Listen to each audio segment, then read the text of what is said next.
Sejam muito bem-vindos à aula 5 dessa disciplina chamada Conversores Estáticos de Potência para Acionamento de Máquinas Elétricas. Hoje vamos iniciar então a segunda parte dessa disciplina, que ela fala então sobre as máquinas síncronas a ímã permanente. Então, principalmente a que a gente vai ver nessa disciplina é aquela mais comumente chamada de PMSM, né? Permanent Magnetic Synchronous Motor. Bom, então vamos lá, o que a gente vai ver nessa aula de hoje? Então, a gente vai determinar as equações de tensão e torque variáveis de máquina para essa máquina síncrona a ímã permanente. Tá? Esse MSIP é máquina síncrona a ímã permanente. Tá? Então vamos lá, a gente já viu então na aula passada alguns conceitos sobre campo girante, né? Então não vou repetir aqui, mas a gente viu então que com três formas de ondas a gente consegue defasar 120 graus, tanto no espaço quanto no tempo. A gente consegue então gerar um campo girante, representado por esse vetor em preto aqui. Aqui ele fica gerando com a mesma amplitude e com uma determinada frequência. Bom, para que a gente vai usar esse campo girante nessa máquina? Ó, eu gostaria de primeiro apresentar um vídeo sobre um motor, né, sem escova, um motor DC sem escova. Basicamente também é um PMSM, tá? Só que daí o que diferencia são a forma como é enrolado, tá? Ó, mas veja que aqui, ó, vou mostrar novamente, ó. Vocês estão vendo que está girando aqui, ó. Isso aqui é um campo girante, tá? Esse vetor que está girando com amplitude, né? Então ele tem a mesma amplitude e está girando com uma determinada frequência. Agora, se vocês observarem aqui, ó, no rotor nós temos um ímã, tá? Aqui está representado, né, um ímã. O ímã sempre tem duas polaridades, né? Então tem o norte e o sul. O que está representado ali é simplesmente isso aqui, né? Se eu tenho ímã, ele pode estar polarizado para cá, para o lado, para cima ou para baixo, tá? Esse ímã, do jeito que está ali, ele está polarizado assim, né? Aqui é o norte e aqui é o sul. Então sempre tem linhas de campos que vão fazer isso aqui, ó, norte e sul. Tá? Sempre sai do norte e vai para o sul. Então está representado aqui nesse ímã. Então veja aqui, ó, vai sair uma linha de campo que vai sair do norte e vai vir para o sul, tá? Então veja que aqui está indicado a direção da polarização desse ímã com o vetor em amarelo e esse aqui, desculpa, em vermelho, ele é o campo girante. Então, como eu falei para vocês, a gente vai gerar o campo girante e ele vai ficar girando, né? Aí o que vai acontecer? Então nós temos um ímã, basicamente é um ímã ali, né, no rotor. E esse ímã, ele pode se movimentar, tá? Então o que vai acontecer, ó? Para ver isso, vamos relembrar da primeira aula, quando a gente estudou lá a máquina de corrente contínua. Ó, verifiquem. Aqui nós temos um ímã, deixa eu dar até um zoom aqui, ó. Nós temos um ímã aqui, né? Então veja que aqui tem uma polaridade, ó, que vai norte para o sul, certo? Então ele está indo nessa direção, da esquerda para a direita. E quando eu boto uma corrente nesse enrolamento, aqui ao meio, né, onde eu estou simbolizando aqui, ó, nesse enrolamento, vai criar um campo também norte-sul. Aí o que vai acontecer, ó? Essa bobina aqui do meio, ela é livre para se mover. Então o que ela vai fazer? Ela vai tentar se alinhar com o ímã permanente que está ali, tá? Então veja, ó, ele vai começar a se movimentar no sentido horário, né? Até que ele chega nessa posição aqui, onde eu estou representando com o mouse, tá? Então veja, ele está alinhado com o campo. Agora, obviamente, se eu trocar a polaridade, né, como está representado nessa figura mais aqui embaixo, né? O que vai acontecer? Ele vai girar novamente, tá? Então ele vai tentar se alinhar. O que eu quero dizer com isso, então, é o seguinte: o que a gente pode concluir? A gente pode concluir que esse ímã que está representado, que está aqui colocado no rotor, ele vai ter uma polaridade, né, que está indicada nessa seta amarela.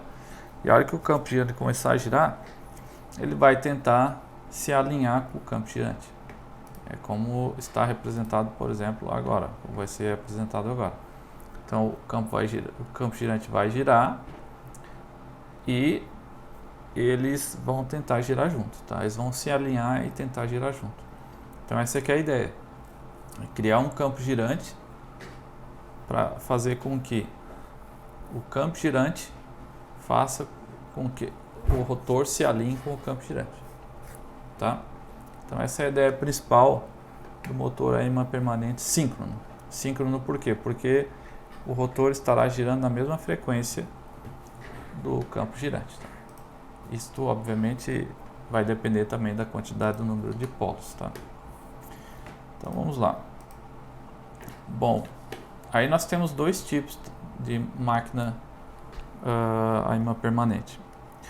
Uma onde nós temos a força contra-eletromotriz, que é a senoidal, como vocês têm aqui à esquerda. Desse aqui, normalmente a gente chama ele de PMSM. Veja que a densidade de enrolamentos aqui ela é um pouco diferenciada, tá? Aqui nós temos a representação de apenas uma fase. E a outra é com uma força contra-eletromotriz trapezoidal. Então ela vai ter esse formato mais trapezoidal, porque os seus enrolamentos eles são enrolados de uma forma construtiva mais simples, né? Então veja, eu faço os enrolamentos nos polos, né, de uma forma bem mais simples. Aqui tem um pouco mais de complexidade, tá? O que isso gera? Uma forma de onda mais senoidal gera um torque mais contínuo, tá? E essa de forma de onda mais trapezoidal, ela vai gerar um torque que vai ter um determinado ruído, tá? Uma oscilação ali no torque, tá? Aqui nós temos uma foto de um estator de uma máquina dessa de enrolamentos concentrados, tá? E aqui seriam os enrolamentos das três fases de uma máquina PMSM, né, com a força contra-eletromotriz senoidal. Essa aqui seria a forma de construir elas, tá? Vocês podem entrar na internet e procurar como é feito esses enrolamentos, tá? Mas daí fica a critério de cada um, tá? A gente não vai entrar muito a fundo nesse ponto, nessa disciplina, tá? Bom, a gente vai dar continuidade então com esse tipo de enrolamento, tá? Com enrolamento onde nós temos uma força contra-eletromotriz senoidal, tá? Depois talvez a gente vai ver um pouco da trapezoidal também, que daí seria o BLDC, tá? O BLDC, né, obviamente ele é bem mais fácil de fabricar, só que ele tem mais harmônicas, né, comparado com o PMSM. Tá?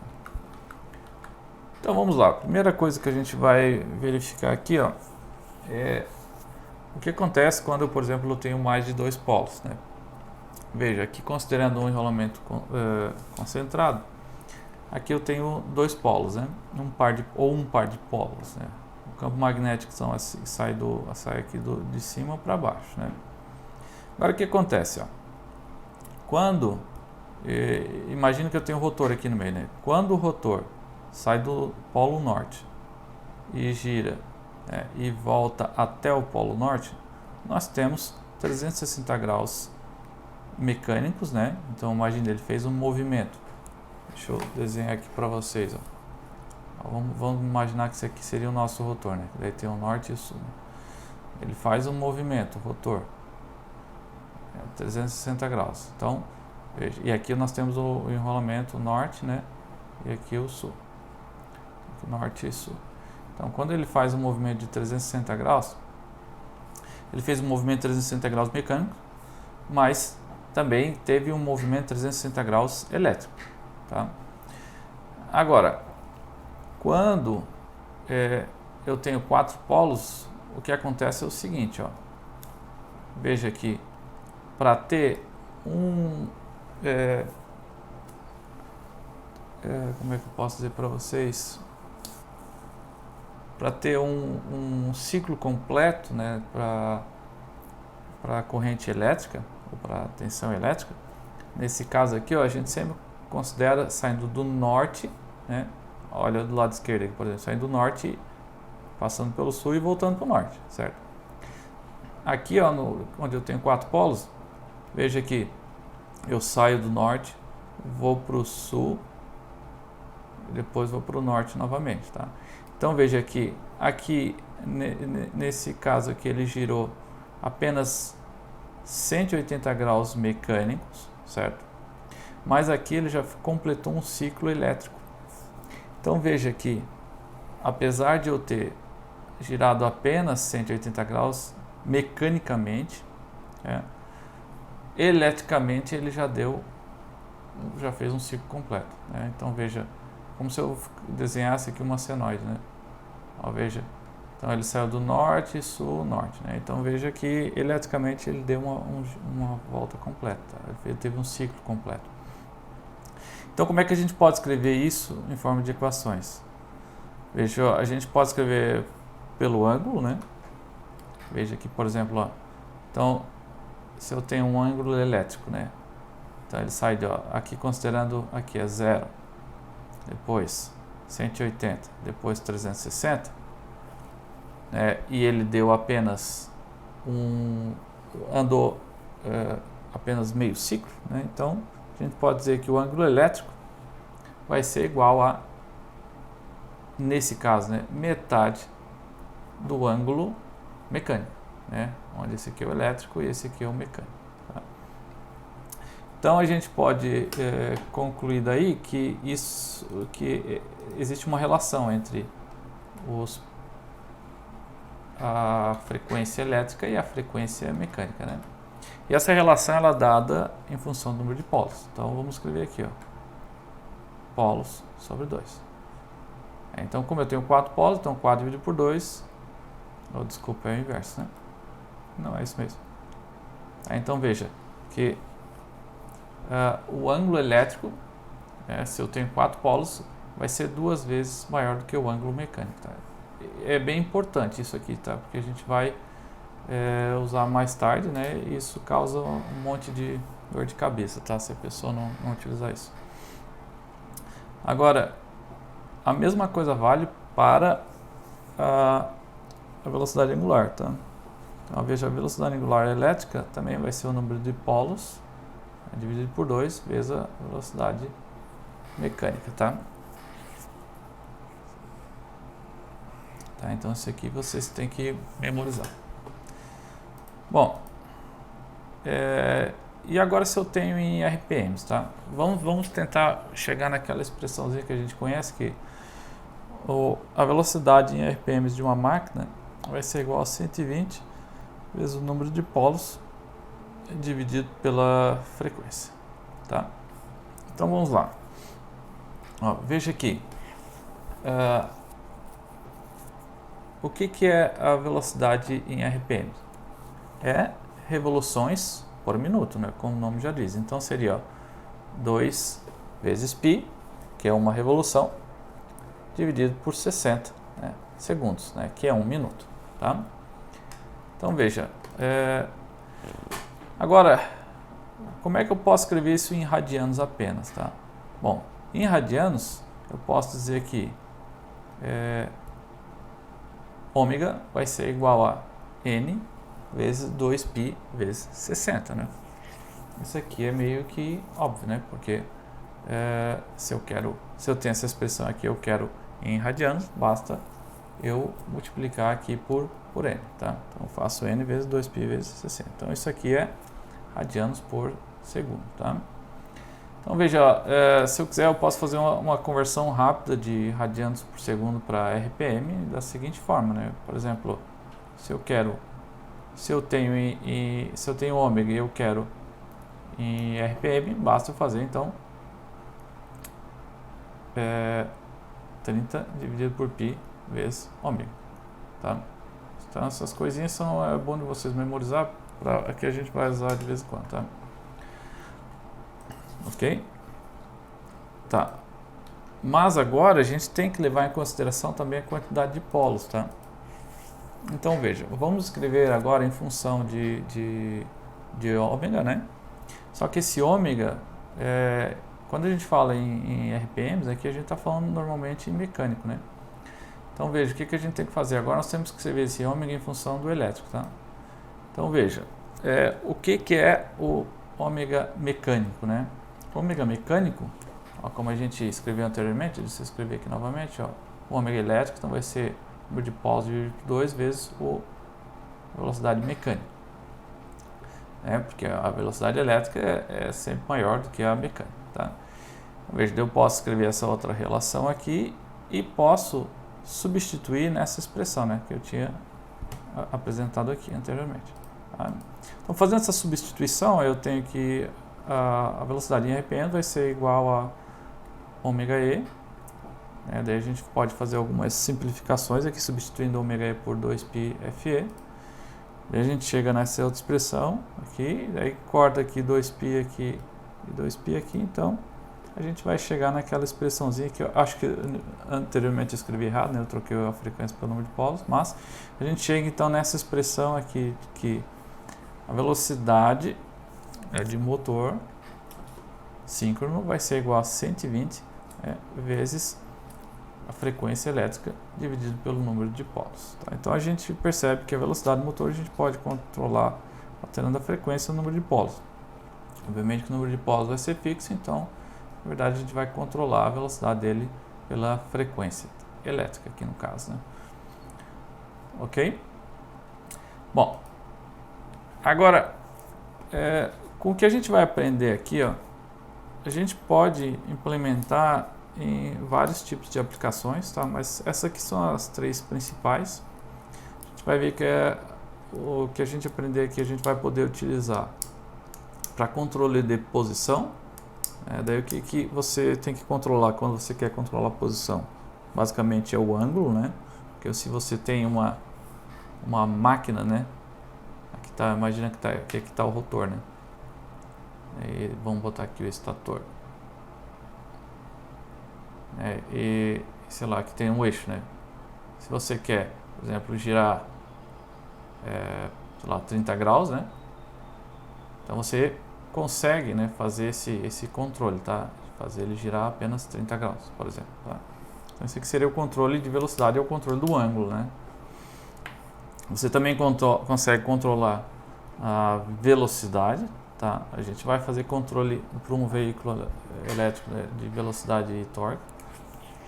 Tá? Basicamente, bom, a gente vai ver depois algumas características, tá? Ou você também consegue fazer o controle de torque, né?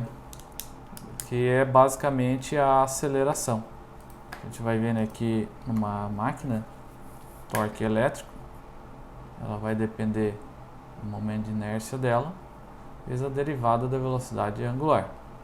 Então, derivada de velocidade nada mais é do que a aceleração angular, né? Que veja, a gente sabe que ômega é igual a derivada de θ, né?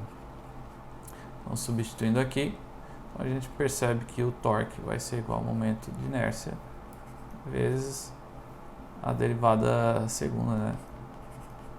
Da velocidade. Opa, aqui é o θ, né? Do ângulo, né? Então a gente percebe que o torque, então, ele é proporcional à aceleração. Quando você, por exemplo, pisa no acelerador, na verdade você está alterando o torque do seu veículo, né? Então essas são as principais aplicações para esse tipo de motor. Motor não, de máquina, né? Que pode servir como um gerador ou como um motor. Agora nós temos tem 2 tipos principais de imã permanente, de máquina imã permanente, tá? Na verdade tem mais, tá? Só que eu vou comentar aqui os principais deles, que quando a gente tem uma máquina imã permanente que ela está sobre o rotor, né, como vocês podem perceber aqui nessa figura.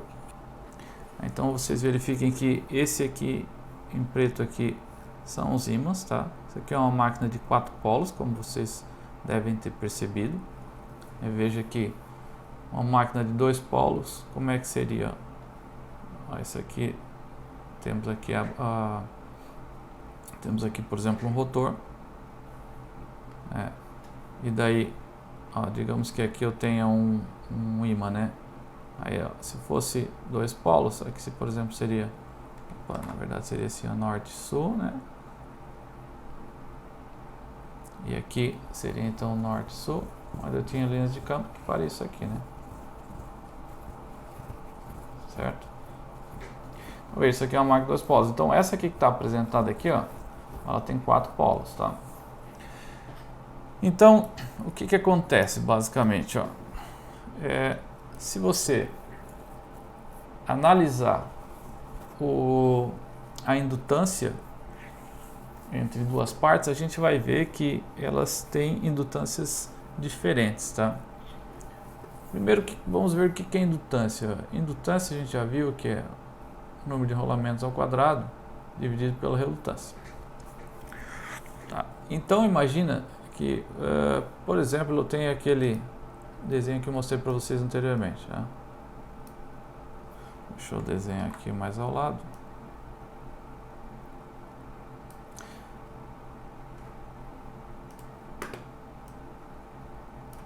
Ó, então nós temos aqui o ímã, né? Norte e sul. Aqui, norte e sul.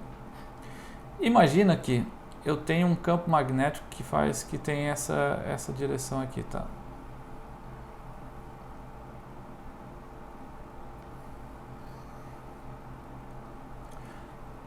Eu consigo, por exemplo, medir essa indutância aqui? Bom, de certa forma eu consigo, né? Porque digamos que ela tem um determinado número de enrolamentos, tá? Então, onde é que estão esses enrolamentos? Eles estão no estator. Esse aqui é o rotor apenas, então vamos desenhar aqui o estator, né, para ficar um pouco mais simples. Entender? Então, esse aqui, por exemplo, é o estator, tá? Então, vamos... deveria ter desenhado contra a cor, né?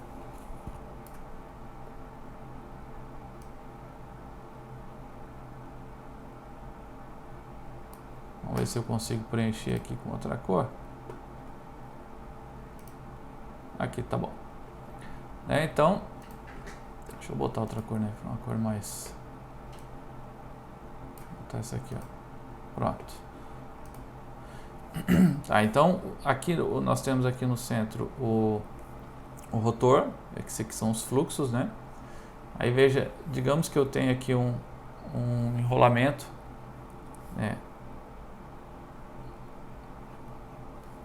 Aqui está entrando, aqui está saindo, e que está gerando esse fluxo, tá? Na verdade, o fluxo vai passar pelo estator aqui. Então, vamos desenhar mais linhas aqui para dizer que ele está passando pelo estator. Então, veja, esse enrolamento está gerando esse fluxo, tá? Tá certo? E aqui nós temos o ímã. Agora, uma coisa que é importante é o seguinte: a permeabilidade do ímã, ela é praticamente igual a do ar, tá? Isto é, μ0. Agora, esse material que a gente tem aqui, ó, vamos colocar aqui, ó, esse material que a gente tem aqui no rotor, tá? Ele é um material laminado, tá? Que tem uma alta permeabilidade. Pode botar aí talvez até uns 10 mil vezes maior. Isto é, a permeabilidade relativa desse material, vamos botar assim, por exemplo, exagerando, ou talvez nem tão exagero assim, 10 mil. Isto é, ela é 10 mil vezes maior do que a do ar.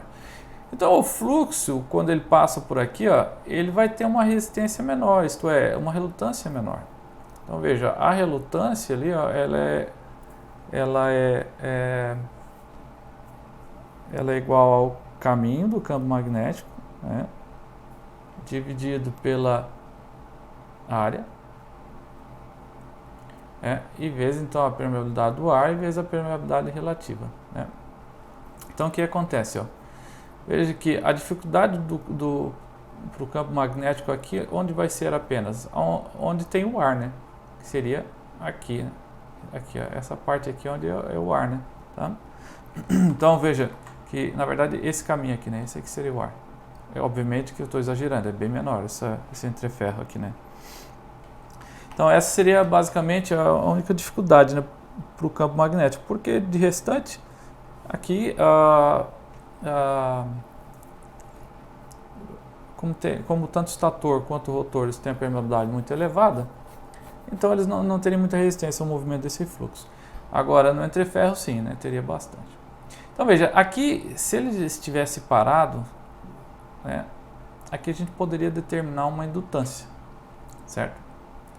Agora imagina o seguinte, ó, imagina que ao invés de o rotor estar nessa posição, né, ele está em outra posição. Ele está, digamos, agora eu vou ter que redesenhar isso aqui. Digamos que o ímã ele girou 90 graus, tá? Então agora o ímã ele vai estar posicionado aqui.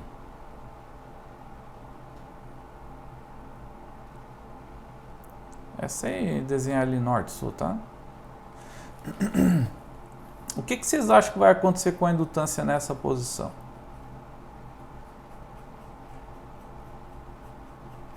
Ó, vocês devem ter percebido que a indutância aqui ela vai diminuir nessa posição. Por quê?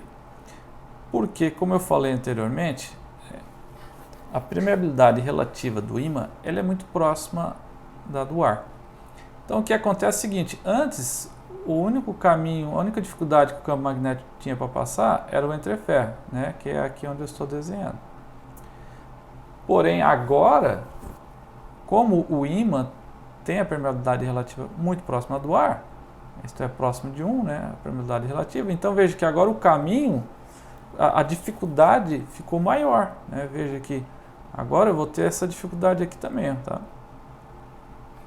Então eu vou ter esse tamanho do ímã aqui, ó, eu vou ter essa dificuldade. Então veja que nessa posição eu vou ter uma outra indutância, que ela vai ser menor, porque a relutância vai ser maior, né? Então isso é o que acontece nessas máquinas, tá? Então veja que dependendo do tipo do ímã, ou como que ele é colocado, eu vou ter uma relutância maior ou menor.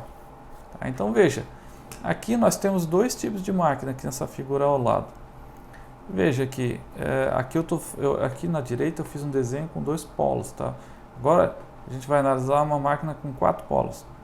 Isto é, o fluxo ele não vai ter esse caminho que eu estou desenhando aqui para vocês. O fluxo agora ele vai ser assim, né? Eu vou ter, vamos desenhar aqui.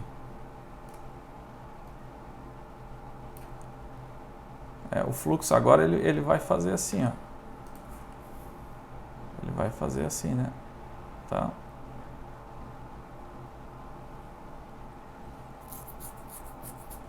Talvez ficasse melhor desenhar aqui, ó. Então, vamos desenhar com outra cor. Essa é uma máquina de 4 polos agora, né? Nós temos aqui um par de polos. Aqui outro. E aqui outro, né? Então veja aqui nós temos norte, sul,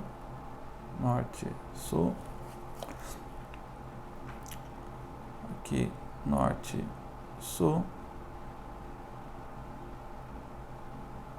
e aqui então, deixa eu só ver aqui, tem que ser norte, sul, né? Então veja, aqui do jeito que a gente desenhou ele vai vir para cá. Opa, vamos fazer as linhas de fluxo com outra cor. Então ele vai vir para cá, né? Ao norte para o sul ele vai para o lugar mais perto, né? E vai retornar para cá, né? Certo? A mesma coisa aqui, ó, só que aqui tá invertido, né? Deixa eu verificar. Aqui eu acho que tá invertido. Teria que ser então sul e norte, né? Então aqui ele faria isso aqui.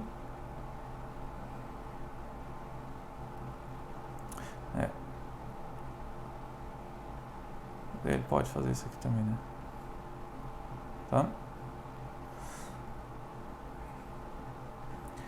Então veja, o fluxo aqui agora ele pega só 90 graus, ele não faz 180 graus, né? Ele não vai do norte para o sul como era antes, né? Tá.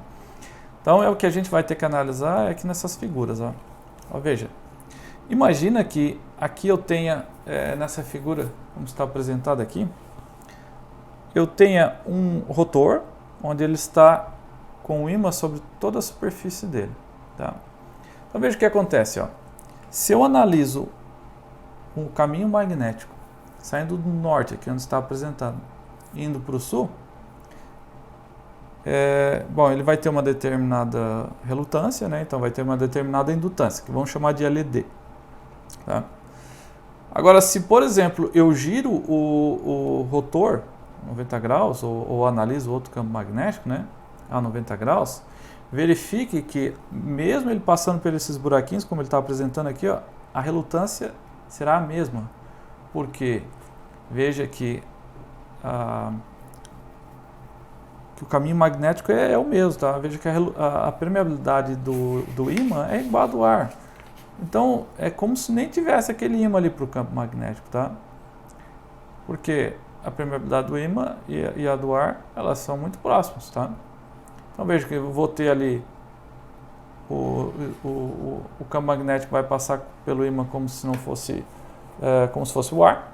Então veja que o caminho é o mesmo, tá? Então essas duas indutâncias, LD e LQ, elas são iguais, tá? Então daqui a gente conclui que máquinas a ímã permanente, onde eu tenho o ímã colado na superfície do rotor, ó, veja aqui a Surface Mounted Permanent Magnet, eles têm essa indutância LD e LQ iguais, tá? Depois a gente vai entender um pouco melhor o que é essa indutância LD e LQ. Tá? Agora, analise essa outra figurinha aqui ao lado, tá? O que a gente pode notar de diferente aqui? Bom, olha o caminho magnético aqui que está apresentado. Aqui ele sai do norte e vai para o sul. Bom, então vamos lá. O campo magnético ele sai do norte. Essa parte em amarela ela tem alta permeabilidade, né, que é um material ferromagnético, então ele conduz normalmente. Então veja, aqui ele encontra um obstáculo, que é o ar ou o ímã, que é a mesma permeabilidade, então para ele é a mesma coisa. Então aqui ele tem um obstáculo. Veja que aqui ele já faz aumentar a relutância, né?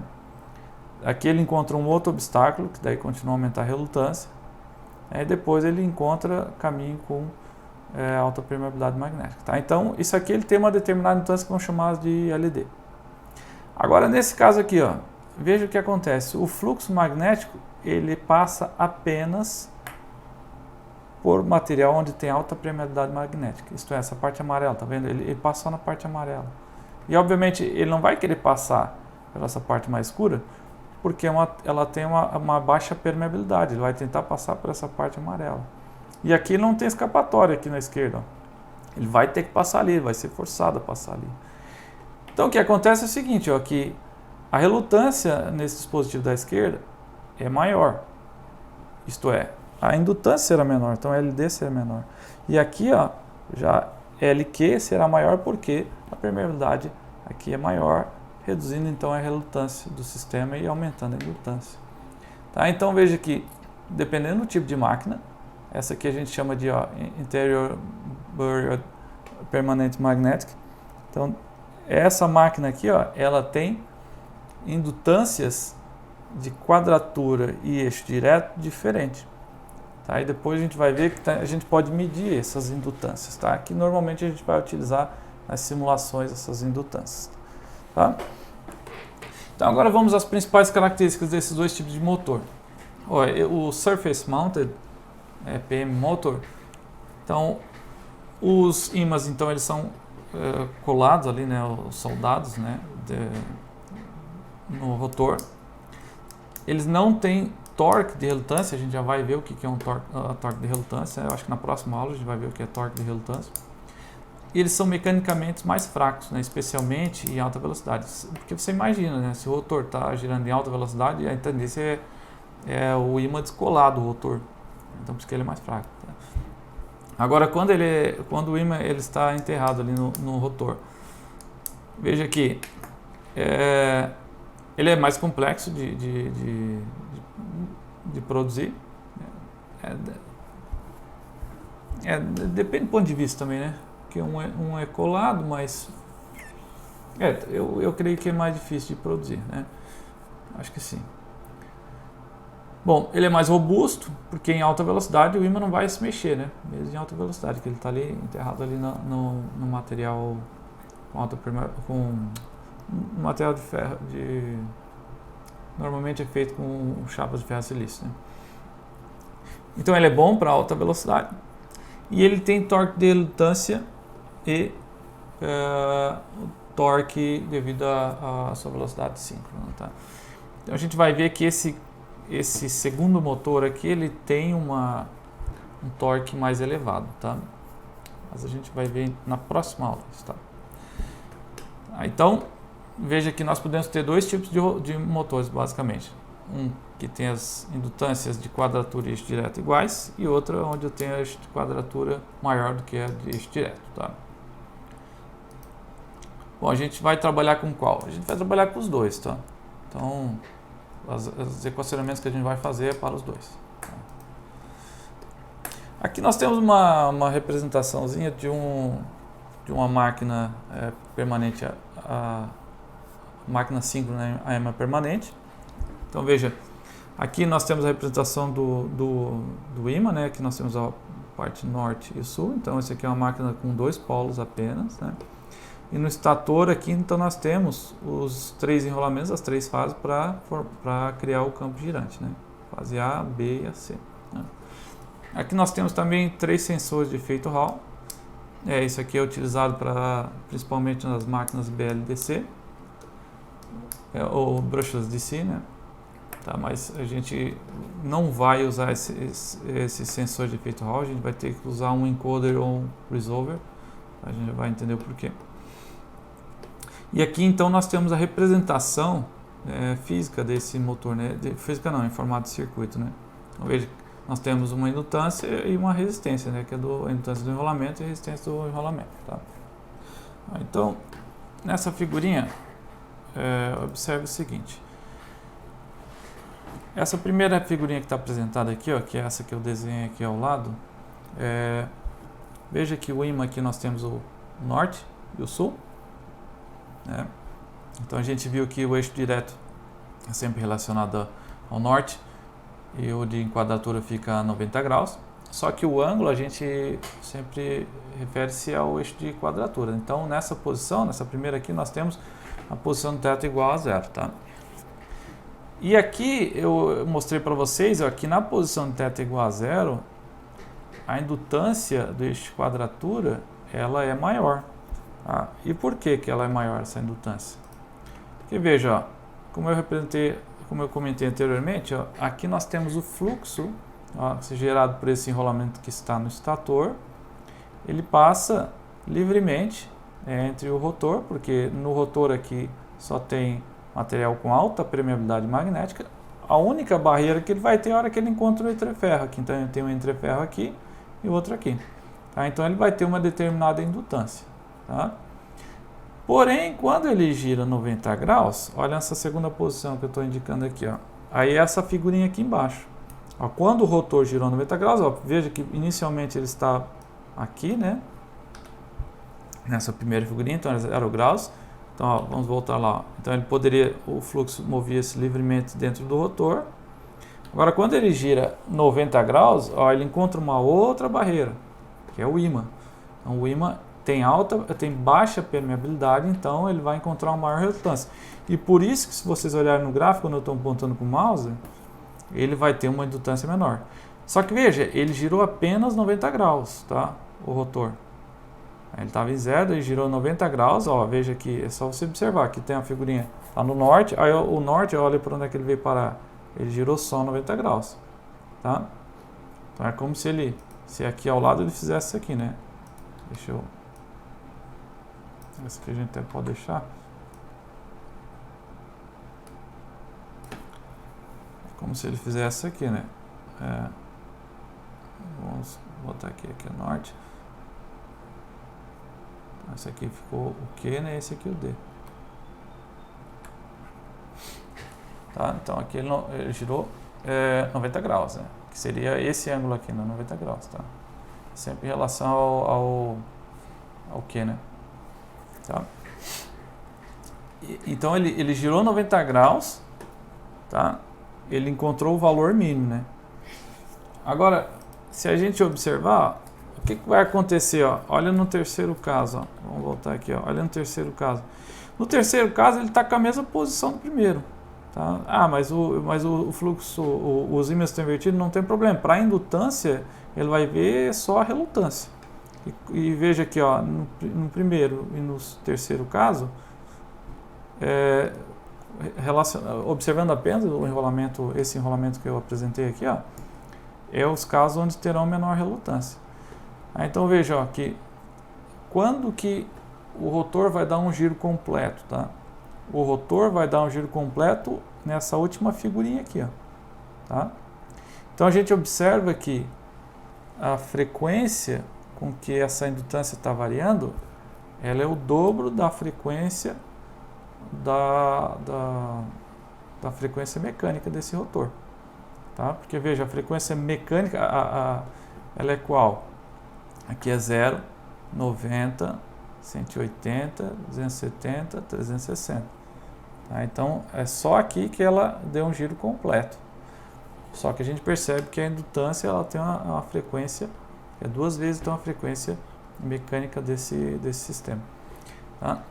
Então daqui, ó, baseado nisso, o que a gente pode escrever? A gente pode escrever uma equação, essa equação da indutância. Veja que isto só observando apenas o primeiro enrolamento, tá? Que é o enrolamento A no caso. Tá? Então a gente percebe que essa indutância ela varia, ela tem um valor médio, tá? Veja, esse valor médio a gente vai chamar de LA, como está apresentado aqui. Mas ela também oscila em cima desse valor médio, né? Então essa oscilação ela tem um valor de pico, que a gente chama de LB, e ela oscila com a equação de um cosseno, né? Veja que aqui é máximo quando é 0 e é mínimo quando é 90 graus. Tá? Então veja que só que ela vai oscilar com o dobro da frequência de θr. Tá? Então veja que essa expressão aqui, ela é a expressão da indutância para o nosso primeiro enrolamento, tá? Para o enrolamento A.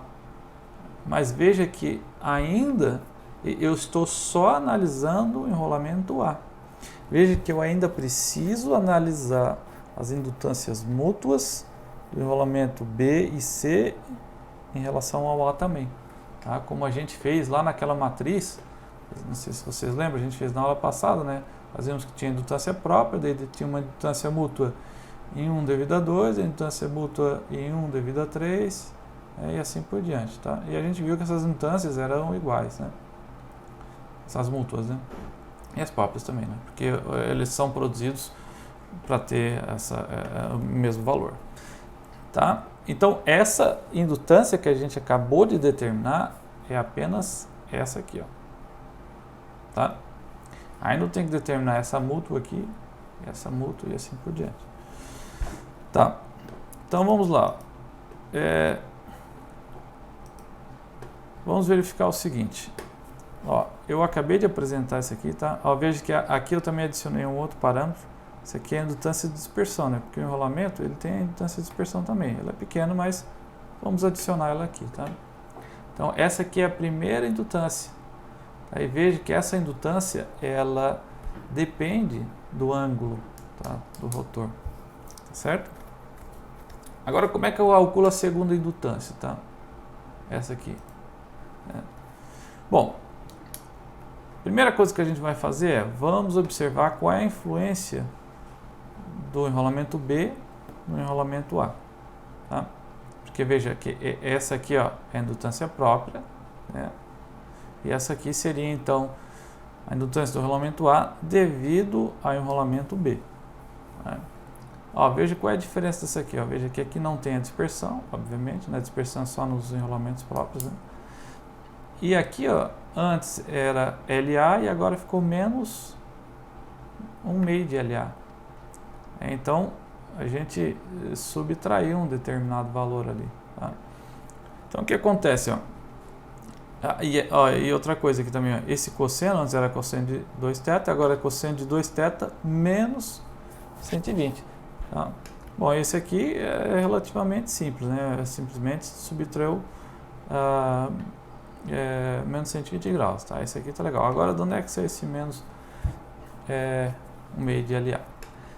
Veja que esse menos 1/2 de LA, ele vem daqui, ó. Olha só. O que acontece? Essa indutância mútua é a indutância que o enrolamento B vai produzir no enrolamento A, né? Então veja, ó, se vocês verificarem como é que eu posso analisar a indutância mútua. Normalmente a gente faz o seguinte: a gente fixa um ponto que a gente vai avaliar a indutância, tá? E coloca a corrente no outro enrolamento. Então vamos lá, eu vou avaliar esse enrolamento A, tá? Que está aqui, sem corrente nele, tá? Sem corrente nem no A e nem no B, e nem no C, né? Agora eu vou fazer o seguinte, eu vou colocar um pouquinho de corrente nesse enrolamento B. Ó, veja, quando eu coloco corrente no enrolamento B, o que vai acontecer? Ó? Ele vai criar esse fluxo, onde eu estou apontando aqui com o mouse, naquela direção. Tá? Aí, se eu quiser observar o quanto de influência negativa esse fluxo do enrolamento 2 em B vai ter em A, é só eu determinar essa componente aqui em vermelho que eu estou apontando. Tá? Porque veja que essa componente ela vai subtrair dessa componente em A. Tá, e como é que você faz isso? Bom, aí é simples, né? Basicamente eu faço ali, ó. Esse aqui a gente sabe que é um ângulo de 120, então eu faço, ó, cosseno de... desculpa, isso aqui é um ângulo de 60, né? Aqui não está apontado, ângulo de 60, então cosseno de 60 é igual a cateto adjacente, que é a indutância que eu quero determinar, dividido então por essa minha indutância que eu vou que é a minha magnetizante, tá? Que é igual, né, para todos os enrolamentos, tá? E veja, ó, eu ainda tenho que botar um sinalzinho negativo, porque ela vai estar apontando para o outro lado, né, de forma contrária ao enrolamento. Então ela vai estar gerando um fluxo contrário, veja, né, que está se opondo ao fluxo do enrolamento A. Se você fizer a regra da mão direita, você vai ter esse, no enrolamento A vai ter esse fluxo aqui, ó, da indutância própria, né? Então no contrário, eu teria um fluxo contrário, né, que vai se opor ao fluxo do enrolamento A. Então veja, essa indutância mútua seria igual a menos a indutância magnetizante, do enrolamento, né, eu vou chamar de LMS, vezes cosseno de 60. Essa cosseno de 60 é um meio, né? Então fica meio. Então veja, a indutância mútua devido ao enrolamento B, a indutância mútua, né, em A devido ao enrolamento B, basta subtrair então menos Lm sobre 2. Então foi o que eu fiz aqui anteriormente, ó.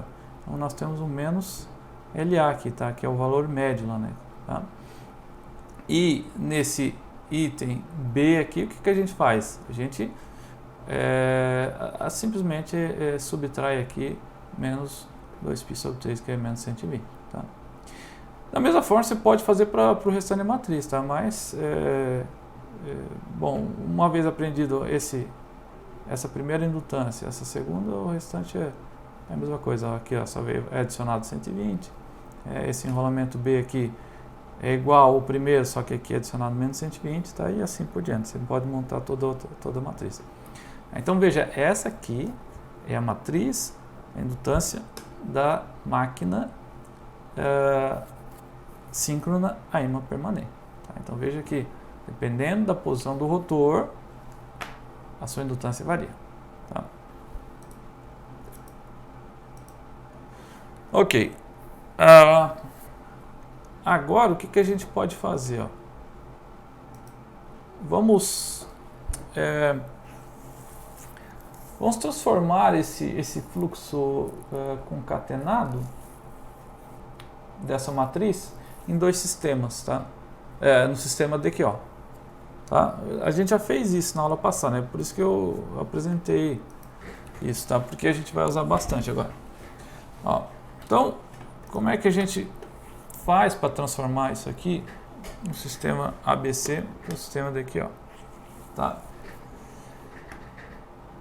E o porquê que a gente vai fazer isso? Bom, a gente vai fazer isso porque a gente vai daqui para frente trabalhar um sistema não com um sistema de eixo referenciado ao estacionário, né? A gente vai trabalhar com um eixo, com um sistema que gira na mesma frequência que o rotor, tá?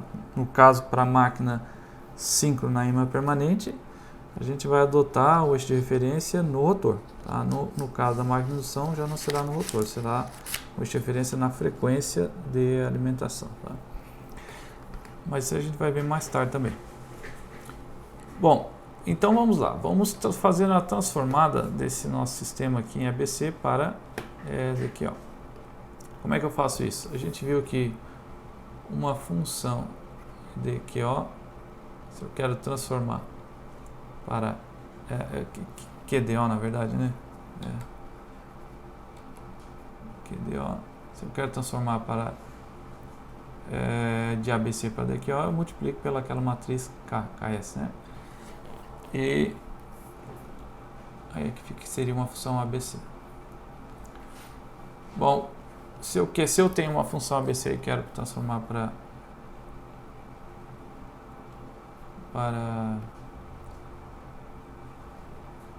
se eu tenho uma função em DQO e quero transformar para ABC, então eu faço o inverso, né? No caso aqui está em ABC, eu quero transformar para DQO, QDO, né? Então, o que eu faço? Eu vou simplesmente, substituir, né? Veja essa expressão. Daí eu vou ficar com KS na menos 1, em vez da função ali, que no nosso caso seria esse fluxo QDO. E essa corrente também, né? Veja, a matriz eu não substituo aqui, né? Essa matriz de instância, só esses termos do fluxo e a corrente. Tá?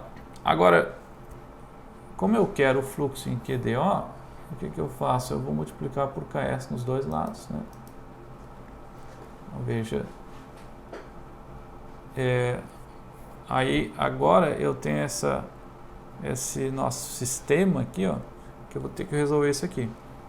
Então veja o que nós temos aqui, ó. Nós temos um KS vezes um LS vezes um KS na menos 1, tá? Se eu resolver isso aqui, eu vou acabar obtendo essa matriz aqui, ó, tá? Então vamos dar uma observada se essa matriz está correta. Para a gente avaliar isso, eu vou fazer o seguinte, ó. Eu já tenho um sisteminha que eu montei aqui. Deixa eu só mostrar aqui para vocês, só um minuto. Eu fiz lá no MatCAD. Então, se vocês verificarem aqui, deixa eu tentar dar um zoom aqui.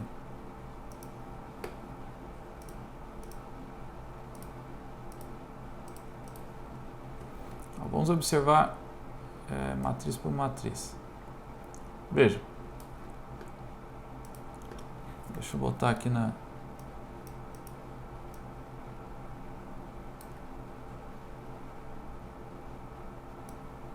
deixar um pouco melhor para vocês observarem aqui. Só observando isso aqui, ó. Então veja, esse primeiro termo aqui, é o nosso KS, tá? Esse segundo termo aqui é a nossa matriz LS. E esse terceiro termo aqui é o nosso KS na menos 1, tá? Quando eu multiplico esses três aqui, eu vou pedir para fazer de forma simbólica, só para a gente observar o que acontece.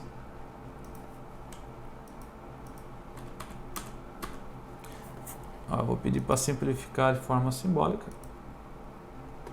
E meio que por mágica, né? A gente obtém essa matriz aqui, ó. Se vocês observarem, ela vai ser igual a essa outra aqui, ó. Tá? Então veja, ó, aqui nós temos um 3.000 que está em evidência, né? 3.000 de LA mais LB e mais a instância de dispersão. Tá? Aqui nós temos 3.000 de LA menos LB mais a dispersão, e aqui no último termo só a dispersão, né? Que é referente à corrente I0, né? Agora, o que é isso aqui, ó? Veja que aqui nós temos a representação em L, em Q e D, tá? Só ver onde é que nós estávamos.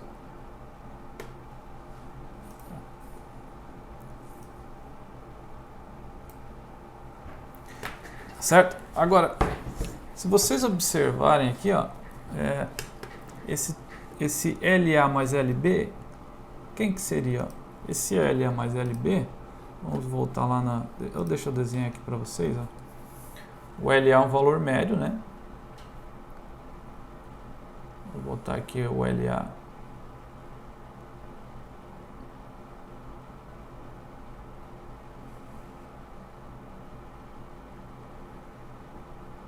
Vamos botar aqui, então, LA é um valor médio. Então, esse aqui vamos botar, por exemplo, o nosso LA, tá? Aí depois a gente viu que nós tínhamos um valor que era um cosseno, que era assim, né? E onde o LB era a amplitude, né? Tá? Então, se vocês observarem, ó, LA mais LB, e 3 meios, nós teríamos quem? Ó? Nós teríamos o LQ. Tá? Então, veja que isso aqui é o 3 meios de LA mais LB. Tá? E esse outro valor aqui seria o... se vocês somarem aqui, né? Ó, o LA está aqui. Se você somar LA com LB, vai dar esse valor de pico aqui. Aí esse 3 meses é só porque ele apareceu aqui, tá? Então, a gente pode botar que isso aqui então seria o nosso LQ, né? Tá? E esse outro aqui, ó, seria o nosso LD. Tá? Então, esse aqui seria o nosso 3 meios de LA menos LB. Tá? Então, quando a gente faz essa transformada, a gente obtém aqueles dois valores ali. Tá? Ó, se vocês observarem, né, se eu pegar aqui o LA e subtrair do LB, e multiplicar 3 meses, então eu vou ter o LD aqui. Tá? Então, veja que quando a gente faz essa transformada, a gente obtém basicamente o valor de LD e LQ. Tá? E a nossa máquina, a gente vai escrever tudo em função de LD e LQ. Tá? Mas assim, essa transformada para o eixo de referência no rotor a gente vai fazer ainda na próxima aula, tá? A gente não vai ver ainda hoje, tá? Bom, tem uma coisa que a gente pode fazer aqui ainda, antes de a gente ir para as equações de tensão da máquina síncrona permanente, que é tentar determinar na máquina, ou através do software, esse LQ e LD, tá? Então vamos tentar fazer essa avaliação. Para determinar esses valores, a gente pode fazer o seguinte, ó. Deixa eu desenhar aqui a máquina. Ó, digamos que aqui nós temos os enrolamentos, né?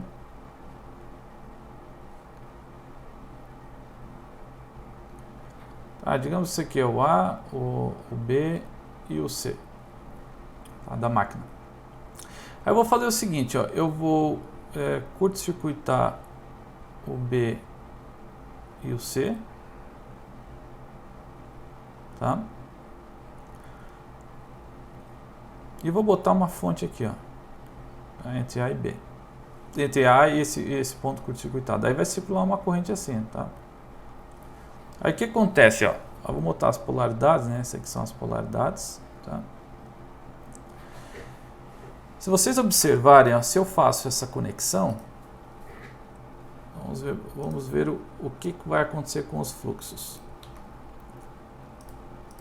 Ó.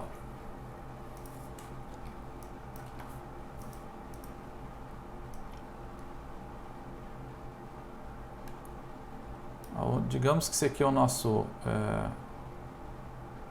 estator. Tá? Aí eu vou ter, aqui nesse primeiro caso, deixa eu botar a figurinha aqui, talvez fique melhor para a gente observar. essa aqui, ó. Então aqui eu vou ter o A, veja as posições de entrada e saída, esse aqui é o nosso A. Depois o B aqui, ó. Então o B entra aqui e sai aqui. E o C, né? O C, então, ele vai entrar aqui e vai sair aqui. Tá? Vamos botar só uma referência aqui nos eixos, tá? E agora vamos fazer o seguinte, ó. Quando eu coloco corrente aqui em A, ó, veja que eu estou entrando com a corrente aqui em A, né? Ó, pela regra da mão direita vai ser gerado um fluxo para cá. Só que agora, ó, veja que a corrente vai se dividir em duas, mostrando aqui na figurinha, ó, dividir em duas, e elas vão sair pela polaridade de B e C. Então o que acontece, ó? As correntes normalmente entrariam por esse ponto aqui em B e aqui em C. Só que agora elas vão sair por esse ponto. Então vamos analisar o contrário, ó. B. O B normalmente iria gerar um fluxo magnético para cá, né? Só que nesse caso vai ser invertido, porque ela vai estar saindo pelo caminho inverso, né? Então, basicamente ele faria isso aqui. E com C a mesma coisa, né? Normalmente ele geraria para cá, mas como está invertido, então ele acaba gerando para cá. Então veja que aqui eu posso dividir em duas componentes, né? Uma para cá devido a C e outra para cá, ainda devido a C, né?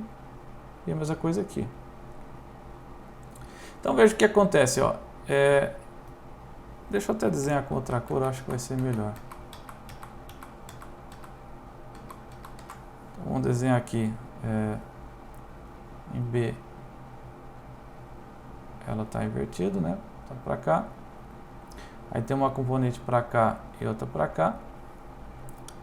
E temos aqui, vamos desenhar aqui em cinza, também o C, né? O C deveria ser para cá, né? Mas vai ser o inverso, né? Então vai ser para cá. Então vai ter uma componente para cá e outra para cá também. Agora o que acontece, ó? Essas componentes se anulam, essas duas aqui. Então se vocês verificarem, todas as componentes vão estar apontando para cá, para a direita. Isto é, na mesma posição do fluxo A. Então veja que na verdade eu vou acabar gerando um fluxo, né? Que ele vai estar direcionado, vou botar tudo para cá, né? Tá? Então todo fluxo vai estar direcionado para a direita. Tá? E se todo fluxo está direcionado para a direita, o ímã, o rotor vai tentar se posicionar dessa forma, né? Então, se o rotor está aqui, né? Se aqui, por exemplo, for norte e aqui sul, então ele vai estar posicionado dessa forma, porque ele vai tentar acompanhar o campo. Então, quando se liga a máquina com essa conexão, do jeito que está apresentado aqui, o que acontece é que o rotor vai se direcionar e vai parar, tá? Nessa posição. Isto é, vamos ver o que acontece nessa posição. Vamos observar lá, ó. Essa posição que eu acabei de desenhar aqui, ó, é essa segunda opção aqui. Então, isto é, se eu for ali e medir a indutância nessa posição, a gente vai medir quem, ó? A indutância de eixo direto. Tá? Então, o que eu fiz? Eu fui ali no PSIM, peguei um modelinho da máquina PMSM, tá? Coloquei alguns valores aqui. Acho que vocês não vão conseguir ver muito bem, né? Porque está meio pequeno, mas dá um print screen aqui. Deixa eu dar um print screen e botar aqui no Paintbrush para vocês darem uma olhada.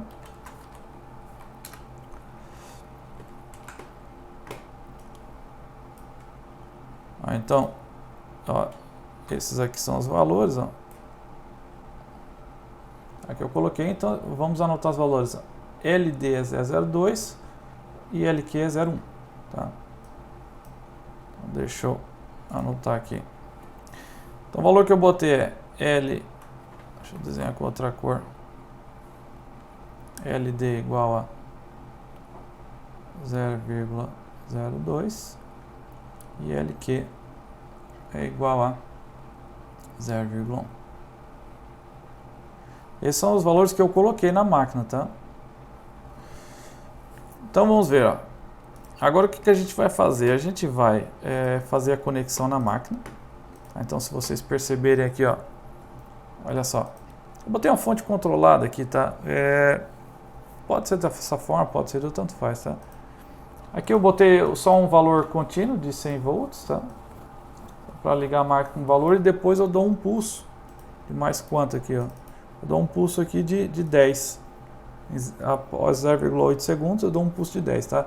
Pra gente analisar o pulso, tá? É só isso que eu tô fazendo aqui, tá? Tá certo? Então veja, aqui então é 100 volts, eu ligo a máquina com 100 volts, depois dou um pulso nela, tá? Eu já poderia deixar 100 volts? Tá, poderia também, não vai fazer tanta diferença, mas a gente esse pulso é interessante para a gente fazer uma comparação com outro circuitinho que eu estou montando aqui embaixo, tá? Para a gente poder determinar essa indutância.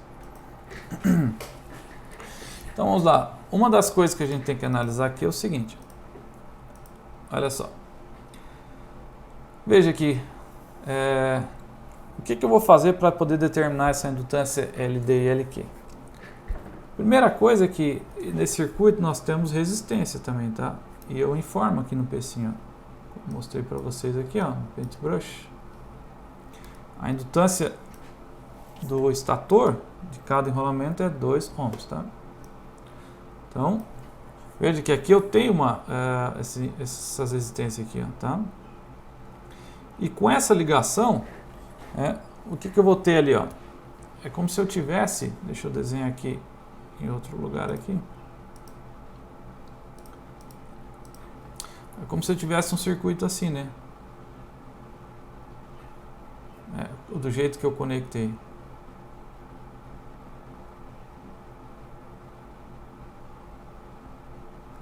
Certo?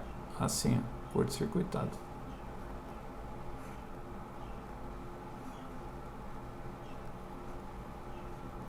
Eu fui ali e botei 100 volts. Então vai circular uma corrente aqui, né? E eu posso então também emular esse circuito, né? Isso aqui é LL, né? Aqui é R, tudo R. E aqui é L. Então eu posso emular esse circuito também assim, né? Vamos botar aqui com apenas um indutor e um resistor, que é o que eu fiz aqui embaixo, ó.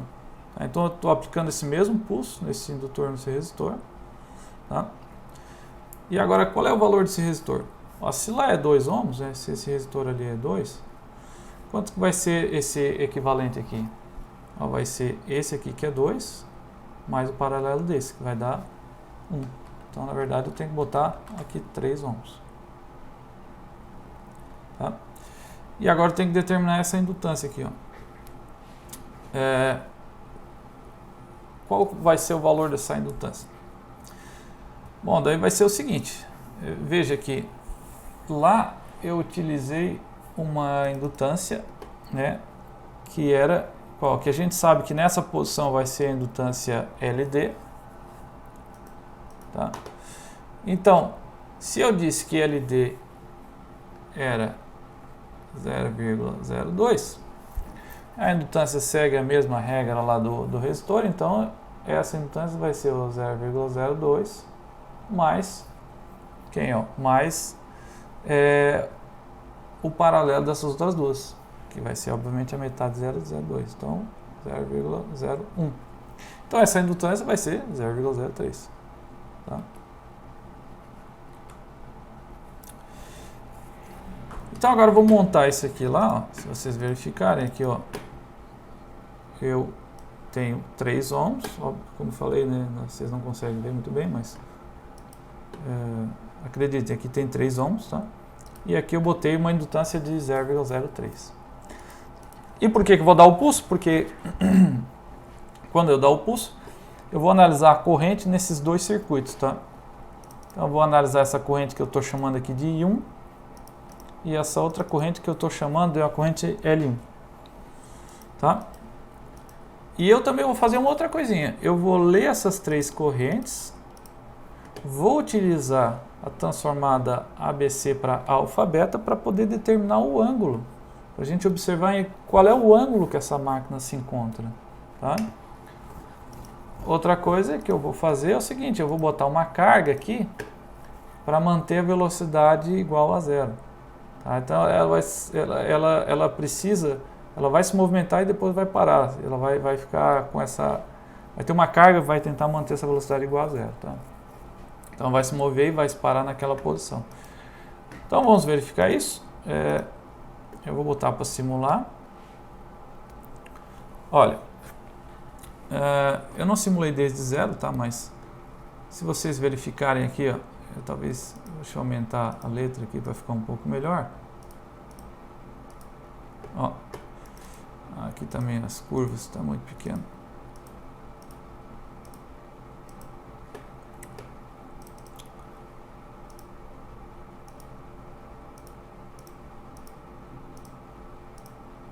Tá? Então vamos ver o que nós temos aqui, ó. Primeiro, a velocidade, ó. A velocidade eu estou medindo aqui, tá? Tá no eixo. Então, veja que a velocidade, ó, zero.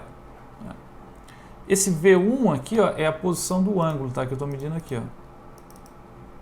Então veja que V1 também está zero. Isto é, ele está no eixo zero, tá? Então,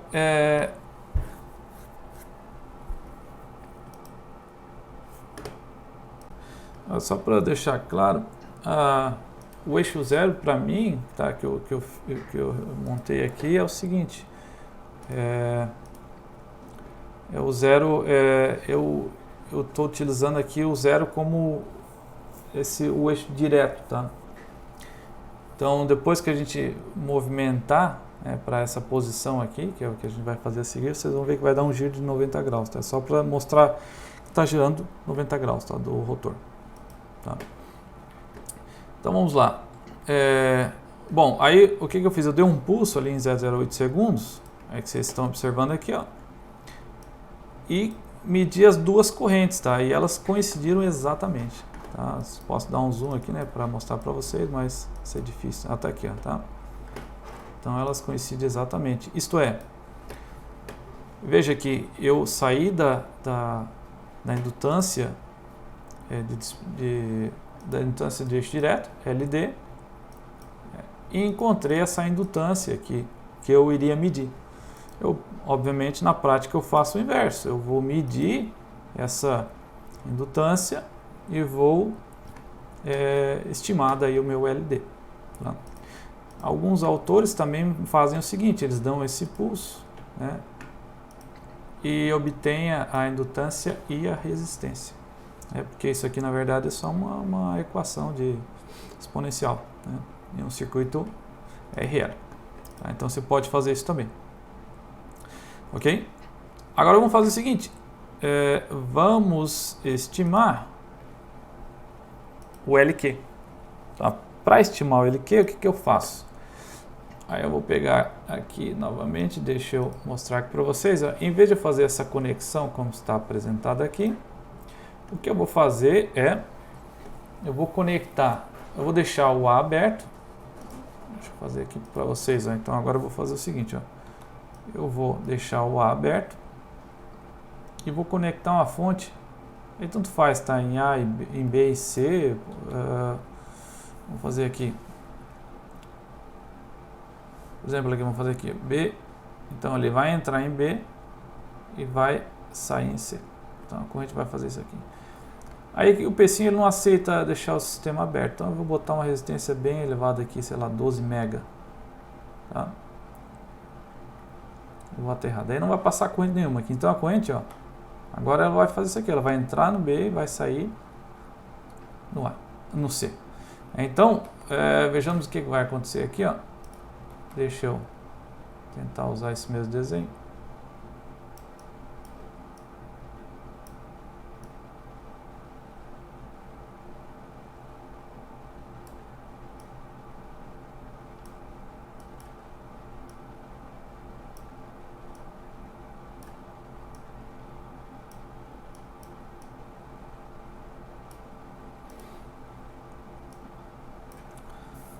Deixa eu fazer aqui, deixa eu desenhar para cá.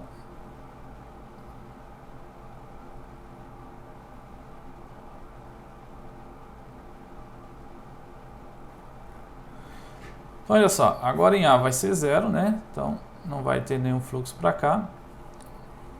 Esse aqui era o B e esse aqui era o A. Então agora ele vai entrar em B direitinho, então o B ele vai criar um fluxo para cá.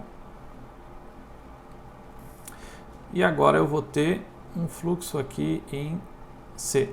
Só que o fluxo em C, ó, normalmente, pela regra da mão direita, deveria ser para cá, só como ele está invertido, está saindo de C, então ele vai vir para cá.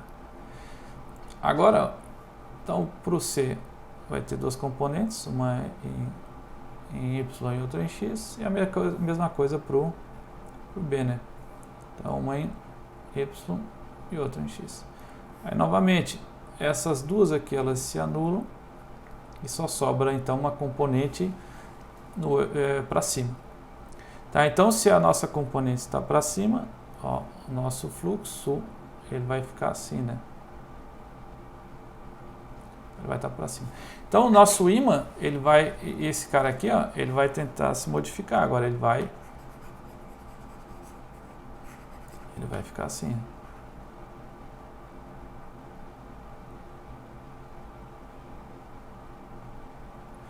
Tá?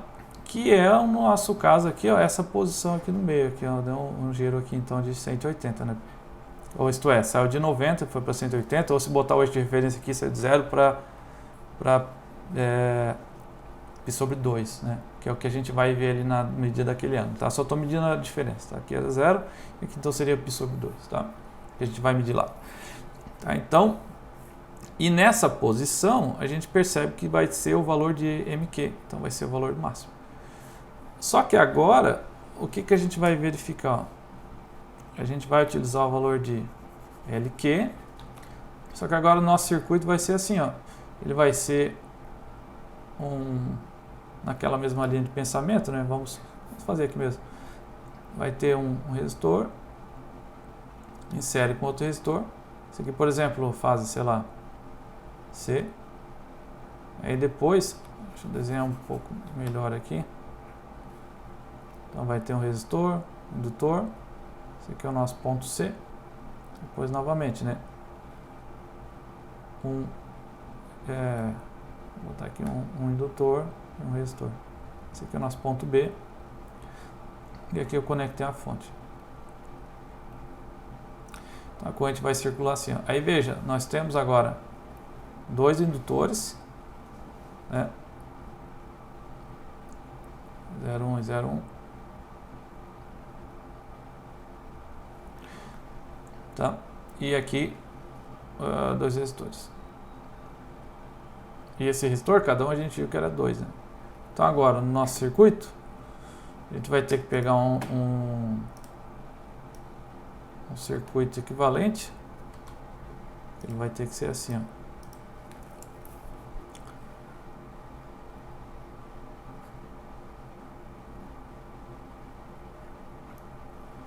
Aqui então 0,2 e aqui 4, né? Certo?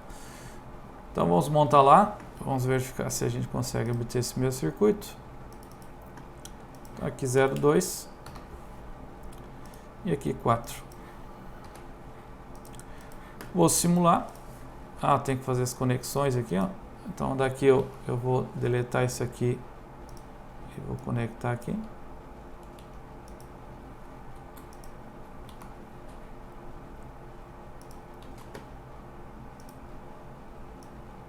Então veja, aqui ele está entrando ó, em B, retornando em C, e o A, ó, eu botei aqui um resistor de mega, tá? Ó, 12 mega. Então aqui não vai vir corrente nenhuma, tá? A velocidade aqui também vai ser em 0, né, para tentar fixar ele. E vamos verificar agora. Deixa eu botar aqui, ó, 4 e aqui 0,2, né? E agora vamos verificar novamente o sistema. Bom, olha só, velocidade 0, e olha agora o ângulo, ó, ele aumentou 90 graus. Tá? Foi para 1.57, que é π sobre 2. Né? Ó, vamos ver o nosso modelo, ó, novamente. Deu exatamente igual. Tá? Aqui estão as duas correntes, né? Tanto da máquina quanto do nosso sistema, do nosso modelinho que a gente criou. Tá? Então, essa é uma forma de, por exemplo, vocês medirem na prática essa máquina. Tá? Você pode fazer isso. Né? Eu já fiz aqui no simulador, deu certinho. Então, se você quer medir, ó, veja aqui quais são os parâmetros que a gente precisa da máquina. Ainda a gente tem mais outros parâmetros, tem mais um parâmetro, tá? Que a gente vai ter que medir. Opa. Aqui, né?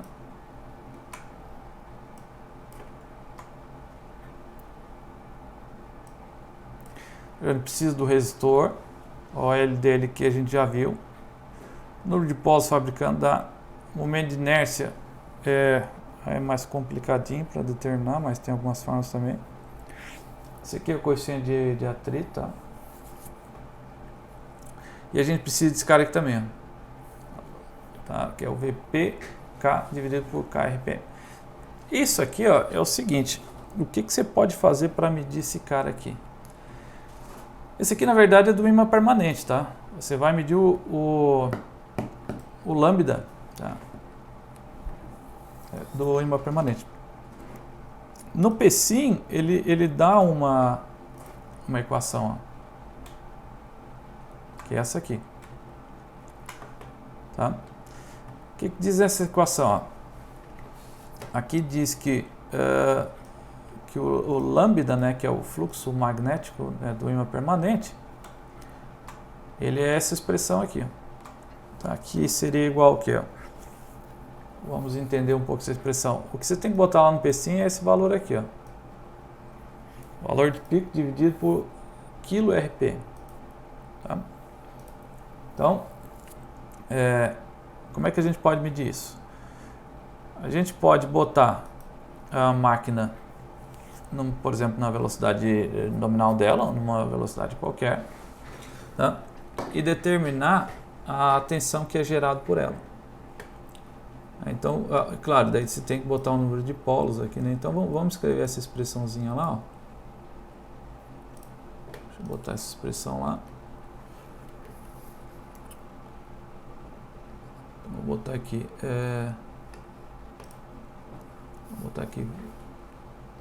VPK dividido por K RPM vai ser igual ao fluxo do ímã permanente vezes então a raiz de 3 π número de polos 1000 e dividido por 60.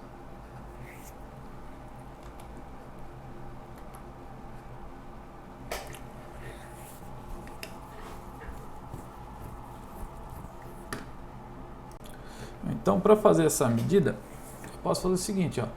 Eu vou colocar essa expressão que diz, ó, é o valor de pico, tá, dividido por kRPM. Isto é, se eu botar em 1000 RPMs e determinar o valor de pico, eu vou ter o valor que eu tenho que colocar lá no PSIM. Ó, por exemplo, eu montei aqui, ó, no PSIM, eu peguei uma máquina, tá, da PMSM, e aqui nessa máquina eu botei um valor qualquer aqui do valor de pico aqui, ó. Deixa eu até botar aqui para vocês observarem, ó. Esse cara aqui. Ó, eu botei um valor de pico, né, que é, deixa eu mostrar aqui para vocês que é. Ó, então esse cara aqui, ó, o VP de pico KRPM, eu botei na máquina que era 98,67, tá? Aí o que eu faço? Agora eu boto a máquina para girar 1000 RPMs. Botei uma carga gigantesca de 10 MB, né? Só para não circular a corrente. E estou medindo a tensão entre as linhas, tá? Que é essa tensão aqui que a gente vai chamar de VP1, tá? E agora eu vou medir o valor de pico de linha. Então, se eu simular, vamos botar uma letrinha maior aqui. Ó, eu percebo que o valor de pico, ó, ele se eu pedir para ele encontrar o maior valor aqui de valor de pico, ele dá ali, ó, 98,67 exatamente, tá? Então, só para dar um zoom para vocês observarem que deve ser mesmo, 98,67, tá? Tá certo? Então, é dessa forma que você pode, por exemplo, determinar esse cara aqui, ó. Porque você pode fazer a mesma coisa, né? Só que digamos que você mediu esse cara, né? Então esse cara você mediu, então você pode pegar aqui, ó, esse lambda m, que você vai utilizar mais tarde, tá? Então vai ser esse V de pico K RPM.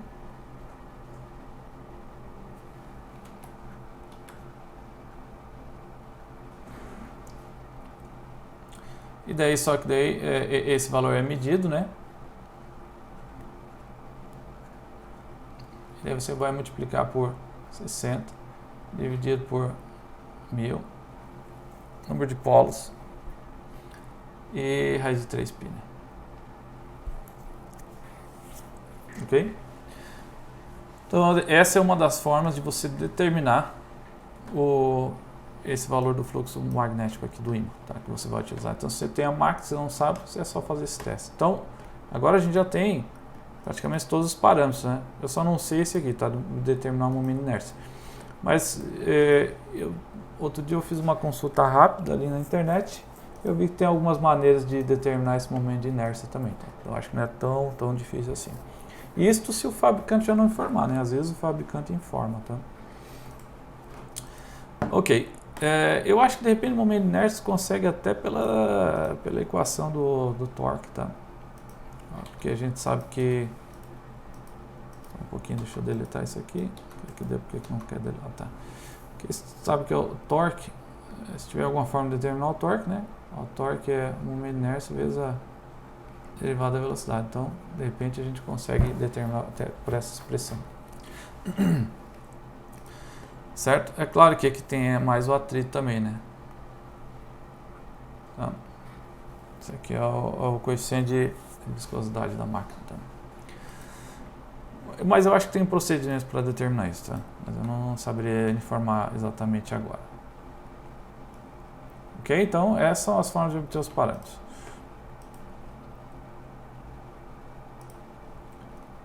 Então, agora, vamos voltar lá para a aula. Bom, então a gente já determinou todos os parâmetros. Vimos que as indutâncias, então, depois que faz a transformada para QDO, elas ficam bem mais simples, né? E a gente vai verificar depois que as equações vão ficar muito mais simples, tá? Bom, e quais são as equações, então, da tensão da máquina síncrona a ímã permanente? Elas são relativamente simples, né? Basicamente é a queda de tensão sobre os resistores, mais a derivada, né, do fluxo em ABC. E aí esse fluxo a gente viu que depende de quem, ó? Ele depende das indutâncias mútuas. Esse LS a gente acabou de determinar, aquela matriz gigante que a gente viu anteriormente. E mais, ó, esse outro fluxo da máquina, tá? Veja que esse fluxo da máquina, ele vai depender da posição do rotor também. Ó, se vocês verificarem, só relembrando, né, que o eixo, o que a gente leva em consideração aqui, ó, vamos botar aqui um Q aqui, e esse aqui é o D. Então esse aqui é o nosso ângulo θ. Então se, por exemplo, o nosso rotor está nessa posição, vamos botar assim, ó.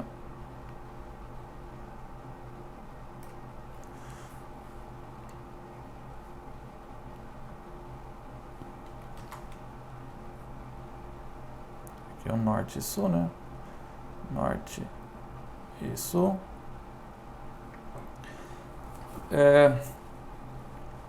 E aqui nós temos o enrolamento estator, então vamos botar assim só do enrolamento, né? Tá, do enrolamento A. Então veja o que acontece, ó. Quando que a gente vai ter o fluxo máximo? Ó, se esse aqui é o nosso ângulo θ, ele vai ser máximo quando o θ for igual a 90 graus, né? Porque ó, veja, o ímã ele vai estar, daí o norte ele vai estar posicionado aqui, né? Tá? No eixo, nessa fase aqui, tá? Tá certo? Então veja que essa equação basicamente faz isso, ó. Ela mostra pra gente que esse lambda m é o valor determinado experimentalmente, como eu mostrei para vocês. E ele vai ser máximo quando esse θ então for 90 graus. Isso é um seno. Tá? Então essa é a expressão desse fluxo. Então veja que nessa máquina o fluxo vai depender então dos fluxos mútuos, né? Como a gente viu anteriormente. Além disso, ela vai depender ali, a gente viu que à medida que o rotor gira, então as indutâncias LD e LQ elas variam com o tempo. Então essa matriz LS mostra isso, né? E mais, além disso, né, nós temos ainda um fluxo devido ao ímã permanente. Tá? Essa LS então relaciona as indutâncias entre os enrolamentos. E esse lambda m é o fluxo unicamente devido ao ímã permanente. Aqui também, girando ele vai gerar um determinado fluxo. Tá? Então, veja que é um sistema relativamente complexo, mas depois a gente vai ver que ele vai se tornar bem simples. Tá? Quando a gente fizer essas transformadas. Que daí, como eu falei para vocês, né, no início da disciplina, quando a gente faz essas transformadas, a verdade que a gente está fazendo, a gente vai transformar nossas indutâncias que variam no tempo, que veja, isso aqui é θ, R, né, está variando no tempo, elas vão se tornar tudo com indutâncias constantes. Tá? Bom, o objetivo dessa aula de hoje então era determinar as equações de tensões e torque. As equações de tensão é essa aqui, tá? A gente ainda não botou em nenhum eixo de referência. Na aula que vem a gente vai botar no eixo de referência do rotor. Tá? Então vamos deixar só nesse formato mesmo. Na verdade, esse lambda ABC a gente já fez a transformada, né? A gente já aplicou a transformada, que deu essa aqui, tá? Então verifiquem que agora nós temos os valores constantes aqui, né? Tá? Não é mais em função de θ, porque a gente foi para o eixo de referência θ, tá? do rotor. Tá. Agora o torque, tá? Então essas aqui são as equações de tensão e o torque. Agora o torque é o seguinte, o torque é a derivada da energia, né? Isso aqui a gente já viu em algum momento, né? Tá? Então, onde é que a gente pode tirar isso? Só repetindo, né? Então, a gente sabe que potência é igual a torque. Vou botar aqui um T. Torque vezes a velocidade. E a gente sabe que potência é a derivada da energia, né? No tempo. É daqui que sai essa expressão, então. Né? Tá? Aqui tem um ômega também.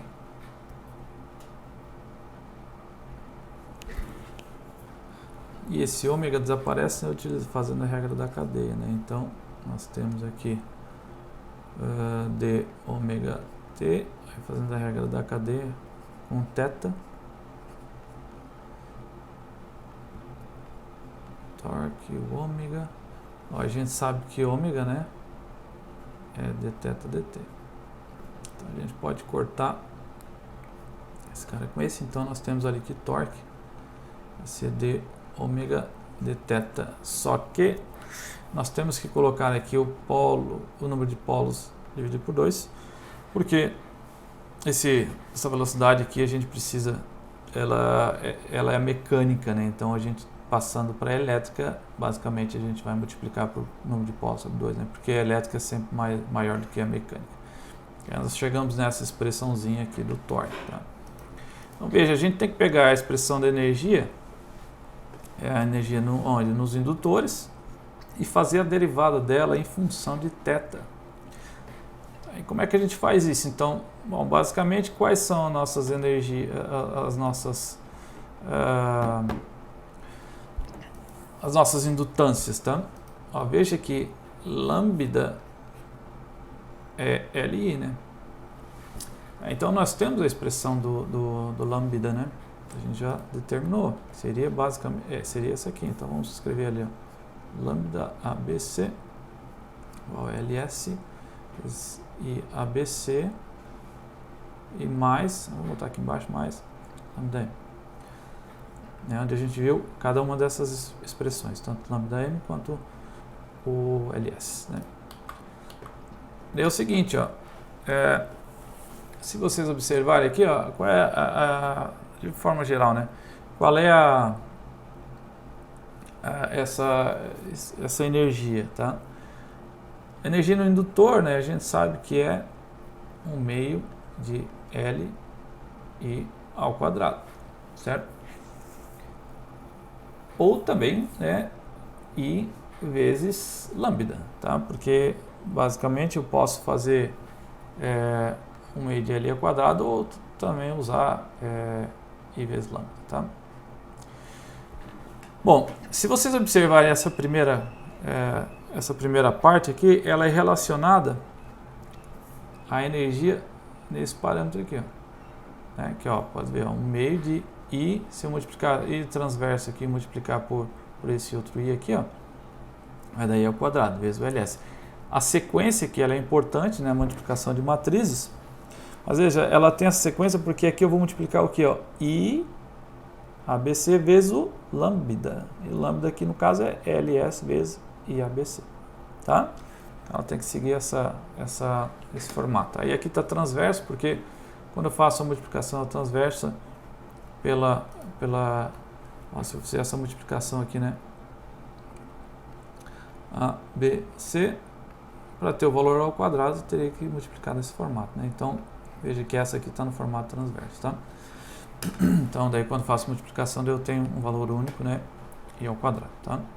Então, veja que essa aqui é a expressão da energia, tá? Tanto das mútuas lá e devido ao ímã permanente. Tá? E esse ômega P é a energia concatenada devido à presença do ímã permanente. Tá? Ele tem uma energia dentro dele também. Bom, a gente poderia tentar fazer essa derivada, mas olha, eu tentei ali no MATCAD, deu muito trabalho. Tá? Esse aqui eu peguei a expressão lá do livro do Krauss. É muito complicadinho para chegar nessa expressão. Tá? Então eu não vou fazer isso aqui em aula. Mas quem quiser pode fazer, tá? Mas é meio chatinho de fazer isso aqui. E a gente não vai usar essa expressão também, porque quando a gente fizer a transformada para DQO, ou QDO, né, ela vai se tornar extremamente mais simples, tá? Então a gente não vai partir para essa expressão, vai ficar muito complicado. Mas essa é a equação do torque no eixo de máquina, na variável de máquina, tá? Então a gente viu, ó, anteriormente a equação, a variável de máquina, né? E essa aqui é a equação do torque, a variável de máquina, tá? Bom, essa aqui é a equação que vocês já conhecem, né, do torque, onde diz que o torque eletromecânico então, é igual ao momento de inércia vezes, ó, isso aqui eu transformei já de velocidade mecânica para a velocidade elétrica, tá? Aí por isso tem que multiplicar por 2 sobre π, 2 sobre o número de polos, né, porque a gente sabe que a velocidade mecânica ela tem que ser menor, né, que a elétrica. A da elétrica ali é representada pela do rotor, tá? A mesma coisa aqui, ó. Então aqui seria também, ó, Bm vezes ômega m, né? Daí substituindo por essa aqui. E vezes o torque da carga, tá? Bom, para a próxima aula, então, o que a gente vai fazer, tá? A gente vai pegar essas equações que estão em variável de máquina e vamos trocar para a variável de referência do rotor. A gente vai botar elas para girar na mesma velocidade do rotor.